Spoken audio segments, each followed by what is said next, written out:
Bom dia, pessoal. Nós vamos iniciar novamente nossos estudos a partir do capítulo 4 de quantidade de calor.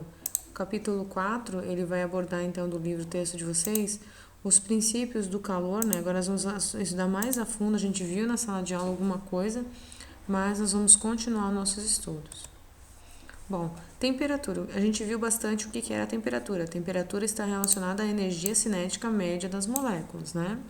Só para adequar a nossa linguagem, vamos chamar de energia cinética de translação a nossa conhecida energia cinética. Energia cinética de rotação, depois nós vamos ver que tem relação com a energia interna da molécula, mas depois a gente vai ver isso.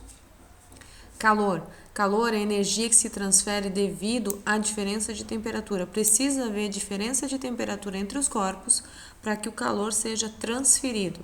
Quais são as unidades de calor? O Joule, né, no sistema internacional, mas uma unidade muito usada é a caloria. Como que foi definida a caloria? Uma caloria é a energia necessária para aumentar 1 grau Celsius a temperatura de 1 grama de água. E uma conversão importante foi a relação entre caloria e Joule. Veja que Joule tinha associação com trabalho mecânico. Vamos ver como é que foi feito isso. Isso foi feito pelo físico inglês James Prescott Joule e ele determinou o equivalente mecânico do calor. Ele fez 2 pesos caírem pela ação da gravidade. Esses 2 pesos, eles agitavam a água dentro de um recipiente e essa agitação, aos poucos, fazia a temperatura aumentar. Então, eles viram que existia uma relação entre trabalho mecânico e calor. Isso é uma coisa que hoje a gente vê com muita frequência, né? A gente vê, por exemplo, que o caminhar, o gastar energia aumenta a nossa temperatura. Então, isso é uma coisa que o James Prescott Joule conseguiu fazer há muito tempo atrás, fazer essa relação. Agora nós vamos falar um pouquinho de calor sensível e calor latente. O que é calor sensível? Sensível é aquele calor que está associado à variação de temperatura do corpo. Então, se o corpo varia a sua temperatura, está associado a isso o calor sensível. Calor latente. Calor latente acontece quando não existe variação de temperatura. Eu forneço calor para o corpo, mas ele não varia a sua temperatura. Aqui eu forneço calor e ele varia. Novamente, aqui eu forneço calor e ele varia. Aqui então tem calor sensível, tá? O calor latente vai acontecer, por exemplo, quando ele está nas mudanças de fase, tanto aqui na fusão do gelo. Então, se eu venho com a água de menos 20, forneço calor, ela aumenta a temperatura, calor sensível. Quando está mudando de fase, calor latente, eu dou calor para o corpo, mas não tem variação de temperatura. Quando está novamente no estado líquido, de 0 a 100, está recebendo calor, está variando a temperatura, calor sensível. No ponto de 100 graus Celsius, ele vai mudar de fase, vejam, desculpa que ficou torto ali, mas eu forneço calor para o corpo e ele não muda a sua temperatura, fica sempre em 100. Então, isso aqui é chamado de calor latente, nesse caso aqui, latente de vaporização, e neste caso aqui, onde está fundindo, obviamente que vai ser o latente de fusão, tá? LF, latente de fusão.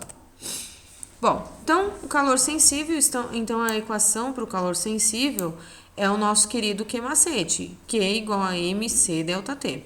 Sempre que eu falar em calor sensível, eu vou lembrar do Q-macete. Capacidade térmica.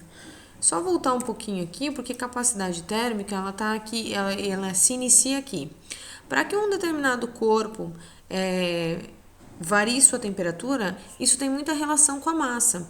Então, se eu tenho, por exemplo, 1 litro de água numa panela, ou 5 litros de água numa panela, a gente vai perceber que esse 1 litro de água vai aquecer mais rápido do que os 5 litros de água. Por que isso? Isso é chamado de inércia térmica ou capacidade térmica. A capacidade térmica, então, que é o C maiúsculo, tem relação com a massa do corpo e com o chamado calor específico. Nós já vamos ver o que é esse calor específico. Esse calor específico é uma propriedade do corpo, então ele é fixo, não varia. Mas a massa ela pode aumentar. Quanto maior a massa, maior sua capacidade térmica. Então, a capacidade térmica tem 2 equações possíveis para ela. Tem essa, que é a massa vezes o calor específico, Ou também tem uma relação, vejam que a gente estava falando em uma massa de 1 litro, né, de água, e um volume, desculpe, de 1 litro de água, e um volume de 5 litros de água. A gente sabe que esse volume é a relação da densidade com a massa. Então, quanto mais calor eu forneço para o corpo e ele varia a sua temperatura, isso eu vou chamar também de capacidade térmica, tá? E isso vai dar origem àquela nossa fórmula do queimacete.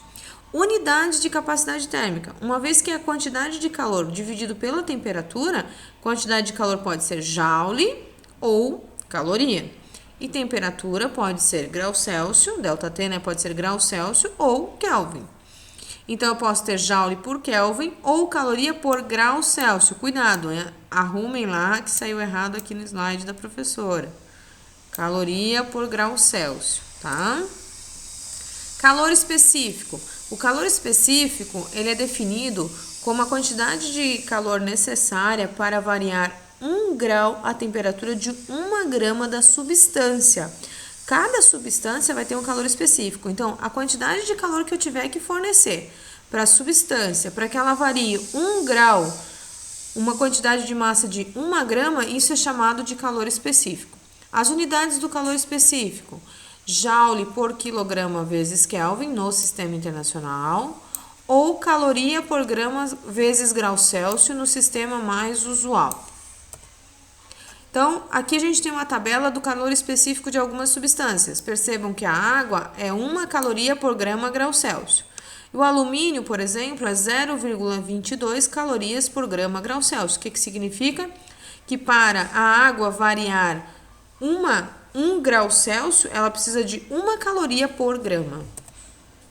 Convenção de sinais. A quantidade de calor, que é o que nós estamos estudando, se ela for positiva, significa que o corpo recebeu calor.